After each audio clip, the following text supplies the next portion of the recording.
Вообще храп — это нарушение проведения воздуха через верхние дыхательные пути. Смысл в том, что воздух цепляется за какие-то как бы области в гортани или в носовой полости. Возникает турбулентное движение воздуха и, соответственно, неприятный звук для окружающих и для себя. Причины храпа. Храп может быть осложненным и неосложненным. Осложненный тот, который наносит вред здоровью человека, а неосложненный, который, соответственно, не наносит.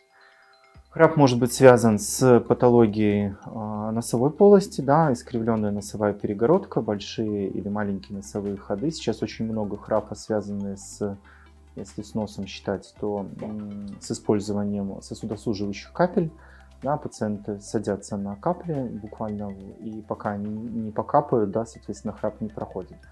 Смыкаются слизистая, да, отекает, соответственно, возникает сужение носового хода, возникает храп. Вторая причина в ротовой полости — это в основном провисание мягкого неба или дребезжание или удлинение язычка. Да? Точно так же выдыхается воздух или выдыхается, дребезжится или мягкое небо, провисает или язычок, и точно так же происходит.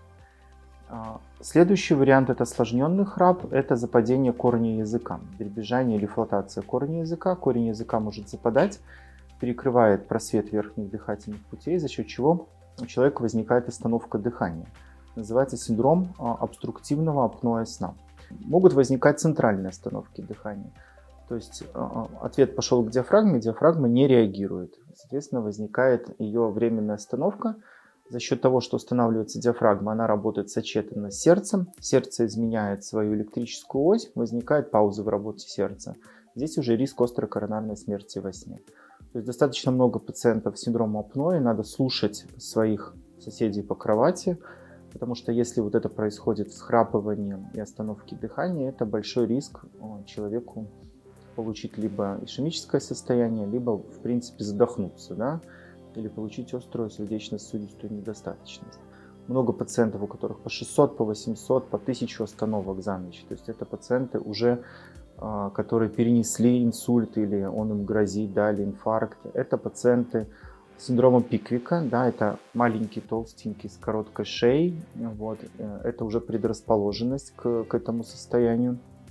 То есть укорачивается размер верхних дыхательных путей. Шея за счет отложения жира в области подбородка тянет подъязычную кость, тянет за счет этого корень языка. И если храп, который обычный, неосложненный, мешает только окружающим, то храп, который вот такой осложненный и опасный, который ассоциирован с синдромом апноэ сна, это опасное заболевание, которое во всем мире считается огромным риском сосудистых катастроф. И даже эти вот пациенты с апноэ, то есть они за границей, кроме того, что получают бесплатное лечение, потому что это заболевание, приравненное к высокоинвалидизирующим. И если они не лечатся, то им запрещено водить транспортное средство, фуру, управлять самолетом, автобусом там, и так далее. Работа у воды, у огня, у движущихся механизмов. То есть, как у нас пациент с эпилепсией, да, точно так же приравнен к пациенту с апноэ. Да, но это заболевание коррегируется, либо лечится. Если у вас нет соседа по кровати, то есть два варианта. Да. Программы на смартфон, которые показывают храп, да, можно просто записать себя на диктофон в течение ночи, быстренько прослушать, да, в ускоренном режиме. Золотым стандартом во всем мире считается обследование, которое показывает истинную проблему, от чего пациент храпит, осложненный храп, неосложненный храп. И, соответственно, одну ночь, проведя такое обследование, которое называется полисомнография, мы определяемся полностью с причиной храпа и определяемся с проблемой, которая может быть с этим ассоциирована. То есть мы одновременно в течение ночи исследуем и работу мозга, и работу сердца, и насыщение крови кислородом, как работает брюшная, грудная клетка. И заодно мы пишем сон, да, гипнограмму. То есть мы полностью видим, как человек спит, из-за чего он просыпается, из-за чего он задыхается, что происходит с его мозгом в этот момент, что происходит с его сердцем в этот момент. Одна ночь, установленный диагноз, подобранное лечение. То есть вот сейчас оно есть, и практически в каждом областном центре есть лаборатория сна. Есть специальность оториноларинголог, лор, да, есть сомнолог в конце концов, да, то есть тот, который скажет, почему это происходит и скажет это точно, да, с помощью различных методов обследования. Можно менять положение подушки, пробовать, да, можно менять положение тела во время сна, то есть, например, храпит на спине, не храпит на боку, да, то есть можно там с помощью различных предметов, то есть берется маечка, на маечку на спину подшивается кармашек, туда теннисный мячик, 2 недели спится в этом приспособлении, человеку неудобно спать, когда мячик между лопаток, он не спит на спине, не храпит, да, то есть в принципе нормально. Убрали рефлекс. Если это проблема неба, оно просто не начинает давить на язык, а начинает болтаться вправо или влево. В принципе, да, избавляясь от храпа, и таким образом расширяется просвет верхних дыхательных путей гортани. Присутствуют различия, да, мужчины храпят больше, чем женщины, если 1 к 1,5, да, если можно так посмотреть. Связано это с тем, что у мужчин чаще есть осложненный храп, вот этот синдром апноэ сна, но у мужчин возникает за счет накопления жира, когда возникает гипоксия, да, снижение насыщения крови кислородом, уже у мужчин возникает гиперпродукция женских половых гормонов, эстрогенов. То есть у мужчины увеличивается продукция эстрогенов, начинает полнеть еще больше за счет гормонального фона. Возникают за счет этого различные проблемы в виде эректильных нарушений, да, снижение потенции за счет гиперпродукции эстрогенов, сахарный диабет и артериальной гипертензии. То есть для мужчины это больше как снежный ком, да, то есть чем больше он храпит, тем хуже ему становится, тем больше он накапливает в себе уже проблемы. Если это осложненность, да, вот если мы возвращаемся к осложненному храпу, ну, связанный с апноэ сна. Если храп не осложненный, то в принципе анатомические особенности дефектов гортани есть что у мужчин, что у женщин в равной степени. Ну, есть такое составляющее, как полоскание мятным раствором полости рта перед сном. Это может действительно, это не миф, да, потому что это может на короткое время дать соседу по кровати время уснуть. Вот, потому что не происходит резкого опущения мягкого неба, да, соответственно, за счет поддержки мятным раствором. И, в принципе, нормально, да, то есть я даже рекомендую как какой-то ритуал, то есть тот же самую конфетку, да, мятную, или там сильно мятной зубной пастой, или вот эти мятные растворы для полоскания полости рта пользоваться. То есть, в принципе, нормально, ненадолго, но помогает, да.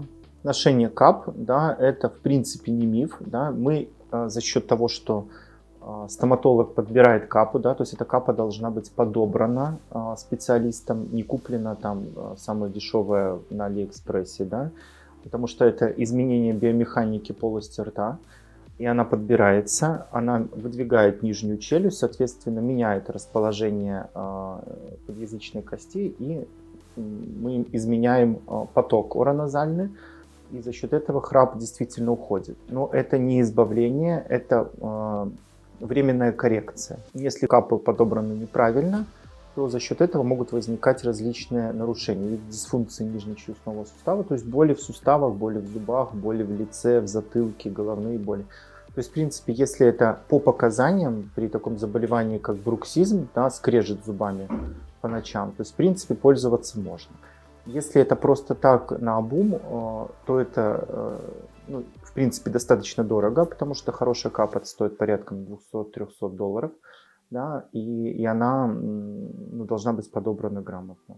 Распаривание ног, я считаю, что это миф, потому что это просто отвлечение на время вегетативной нервной системы, но оно быстро очень проходит, то есть это тоже моментально, поэтому нет, это не работает. То есть можно лучше там пить горячее молоко перед сном. Иногда помогает, а иногда еще больше ухудшает. А вот прием алкоголя, все знают, да, перед сном, это 100% ухудшение состояния, потому что он является естественным релаксантом, то есть расслабляет. И он расслабляет не просто общую мускулатуру, а расслабляет еще и структуры в ротовой полости. Поэтому выпил, храпишь больше, да, все знают про это. А вот при том же самом осложненном храпе, как апноэ сна, да, То есть он может, человек принимает алкоголь, корень языка западает еще больше, и человек на утро получает инсульт. Пластырь, да, я считаю все-таки мифом, потому что невозможно за счет пластыря, приклеенного на нос, изменить положение носовой перегородки, либо сильно расширить ход носовых ходов, да, ну то есть саму структуру.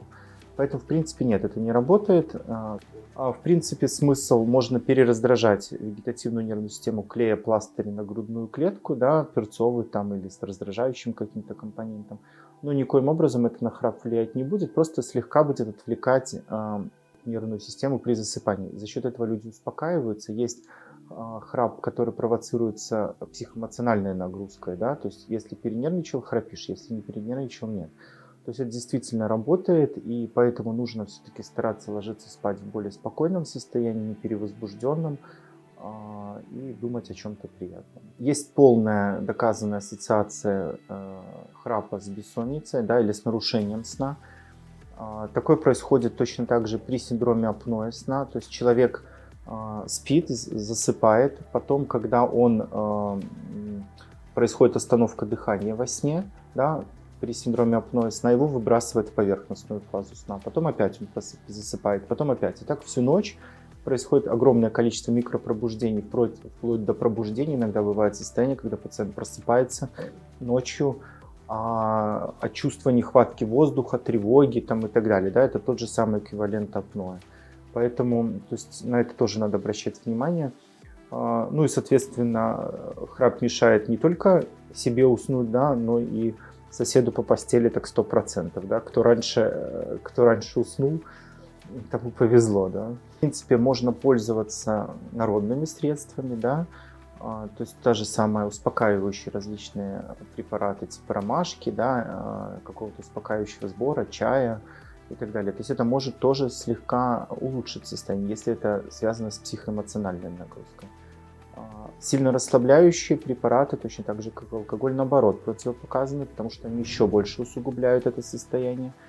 Можно пользоваться магнием, да, тем же самым, который тоже будет убирать перевозбуждение нервной системы, или препаратами мелатонина, которые углубляют сон и делают его более качественным. Но это больше для пациентов старше 65 лет. Но, в принципе, кардинально на храп это не влияет, потому что храп в основном это анатомия, да, то есть это неправильная структура. Ее надо либо менять, да, если это не осложненное, то есть это оперативное лечение на носовой перегородке, мягком небе, язычке и так далее, ну, делают практически без проблем. Либо, если это синдром апноэ сна, то есть остановки дыхания во сне, этим это надо обязательно лечить. Вот. И оперативный метод лечения при этом категорически противопоказан, потому что они, наоборот, могут усугубить. То есть раньше как было? Пришел к лору, язычок, отрезал. Не, все равно храпишь. Давайте исправим носовую перегородку. Да? Исправили, нет, все равно, нет, больше храпишь. Ну, извини, не повезло. Да, то есть сейчас все, есть век доказательной медицины. И вот с помощью вот этой полисомнографии мы ставим диагноз. И есть еще такой классный метод, называется слип-эндоскопия. То есть когда пациент вводится в медикаментозный наркоз, он засыпает, ему, грубо говоря, засовывают камеру в рот и в нос и смотрят, что же там болтается реально, да, когда он спит, а не когда просто его смотрят, потому что структура меняется во время сна. И, соответственно, тогда отрежут то, что надо, или как бы подошьют. Вот. Поэтому, в принципе, это все работает. Не забывать действительно про остановки, потому что это важно. Это лечится методом СИПАП-терапии. Специальная маска, в которой спит пациент, которая с помощью, как компрессор с компьютером, с помощью датчиков давления чувствует, что происходит в легких, в ротовой полости и в корне языка, подает воздух и отодвигает язык. Соответственно, человек не задыхается, не храпит, не мешает, начинает худеть, снижаются риски сосудистых катастроф, соответственно, потому что у него нет остановок, в принципе, он не мешает никому, но и начинает постепенно выздоравливать, да, убирая первопричину проблемы. То есть потом уходят артериальные гипертензии, диабеты и так далее. То есть даже вплоть до того, что у меня достаточно большое количество пациентов, скорее жен пациентов, которые очень благодарны, потому что вернулась эрекция там, спустя 5 лет после ее отсутствия. Да, ну, то есть за счет того, что все восстановилось, он похудел, гормоны ушли, и, соответственно, долго-долго ходили к урологу, а в итоге все оказалось абсолютно по-другому. Или вот те же самые частые вставания в туалет по ночам. То есть люди встают в туалет, потом начинают обследоваться, почему они ходят в туалет ночью. Вроде все хорошо, по почкам нормально, по предстательной нормально, а они все равно встают и ходят в туалет. В итоге оказывается, что апноэ будет, они встают, а что делать? Надо сходить, наверное, в туалет. Идут в туалет, ушли остановки, ушло просыпание, начинают спать нормально, перестают. То есть это очень, очень интересное направление, работающее, и сейчас это, ну, прям топ по лечению пациентов во, ну, как бы во всем мире.